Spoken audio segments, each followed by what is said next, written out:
Bonjour tout le monde et bienvenue dans une autre vidéo de la série 1 à 3 minutes. Aujourd'hui, on va parler des attaques, les attaques spirituelles.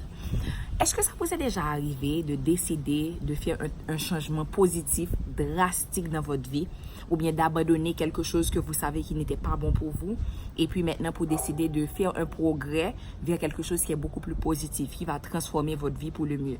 Et puis vous réalisez que à la minute même où vous prenez cette décision-là, vous avez toutes sortes d'attaques. C'est comme si tout vient contre vous pour vous empêcher de faire ce pas-là.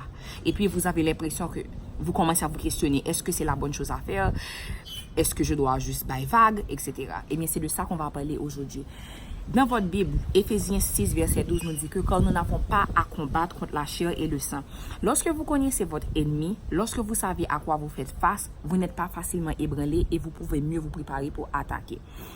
Vous devez savoir que dans la vie, chaque fois que vous décidez de faire quelque chose de positif, et spécialement lorsque vous décidez de faire quelque chose pour Dieu, vous décidez de changer votre vie, vous allez avoir des attaques. Et ça, c'est tout à fait normal. Mais comment il faut comprendre, comment vous interprétez ces attaques-là, c'est ce qui va faire la différence entre celui qui va abandonner et celui qui va persévérer. Je vous donne un exemple. Je réalise que là maintenant, si vous me suivez depuis un petit temps, vous voyez que ma diète depuis quelques mois est vraiment très élevée en Healing Greens, ok? Et il y a des fois où je fais Healing Greens seulement et il y a des fois où en plus des Healing Greens, il y a des plats cuits que j'ajoute. Chaque fois que je retire les plats cuits et que je décide de retourner pour quelques jours ou bien quelques semaines à cuire seulement, eh bien, mon corps essaie de se battre avec moi. Et je crave des choses que je ne mange même plus. Je crave des choses que j'ai arrêté de manger depuis longtemps. Par exemple, je peux vous donner l'exemple aujourd'hui. I'm craving Chico. What? Je ne peux même pas me rappeler la dernière fois que j'ai mangé Chico, mais juste parce que j'ai recommencé pendant une période à manger cru seulement, c'est comme s'il y a une bataille que mon corps fait et puis tu commences à penser à plein de choses. Donc, c'est la même chose quand on regarde du point de vue spirituel.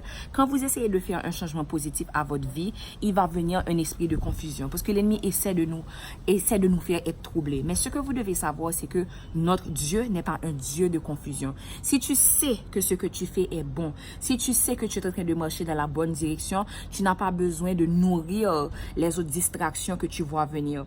Beaucoup de personnes donnent ce témoignage que lorsqu'ils sortent de quelque chose, que ce soit une pratique, ou une habitude et qu'ils veulent vraiment commencer peut-être à suivre la parole ou bien ils veulent vraiment changer leur vie, ils reçoivent des attaques.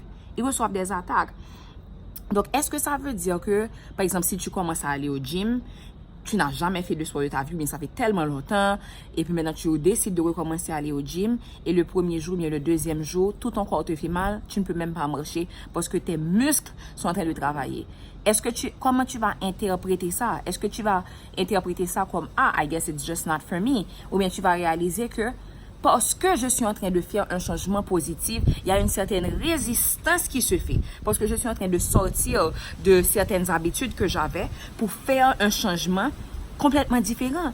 Donc, c'est normal que j'ai des attaques. C'est normal qu'il y ait des obstacles. Mais est-ce que je vais continuer à avancer ou bien est-ce que je vais retourner au point de départ? Est-ce que je vais faire comme le peuple d'Israël qui est sorti de l'esclavage en Égypte, que Dieu a libéré d'Égypte pour pouvoir arriver à la terre promise, mais qui avaient tellement rencontré de difficultés en route qu'ils ont préféré se plaindre et dire qu'on était mieux quand on était esclave en Égypte. So, is that what you want for your life? Est-ce que tu veux le meilleur que Dieu a pour toi? Ou bien est-ce que tu veux retourner à l'état d'esclavage parce que tu as rencontré quelques difficultés sur la route? Donc ça, c'est la question avec laquelle je vous laisse aujourd'hui. Est-ce que je garde les yeux fixés vers Dieu pour atteindre l'objectif qu'il a mis devant moi? Ou bien est-ce que je me laisse décourager par les autres voix qui ne viennent même pas de lui, qui viennent essayer de me mentir? Il faut taire ces voix-là et il faut nourrir la voix qui vient de Dieu qui te dit avance, garde les yeux fixés vers ce que je t'ai promis. Donc si c'est vous aujourd'hui, si vous êtes en train de regarder ça et que vous êtes presque découragé pour ce que vous savez qui est bien, ne vous découragez pas. Gardez les yeux fixés vers Dieu, continuez à avancer car il récompense ceux qui persévèrent. On se voit demain pour une autre vidéo, 1 à 3 minutes.